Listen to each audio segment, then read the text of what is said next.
If you want to set up a custom keyboard theme on POCO X7 Pro, you need to go to the settings, scroll all the way down, and go to additional settings.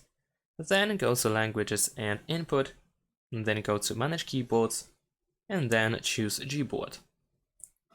Over here, go to theme, and now here in my themes, you will find the plus button on the far left side. Select it.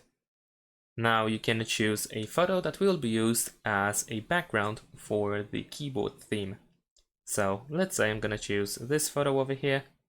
I can pinch to scale, and of course I can move it around in order to adjust it. Once you are done with the position of the photo, we can press next.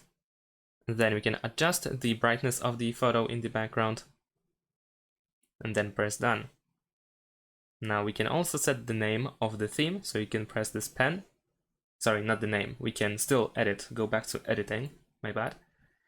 And you can also delete the theme by pressing this trash icon. And of course you can enable and disable key borders over here. Press apply in order to save it. And that's pretty much it. If you later on decide to once again delete the theme, then you can tap on it in order to find these options again. Thanks for watching, leave a like and subscribe to my channel, and see you in my next videos. Bye!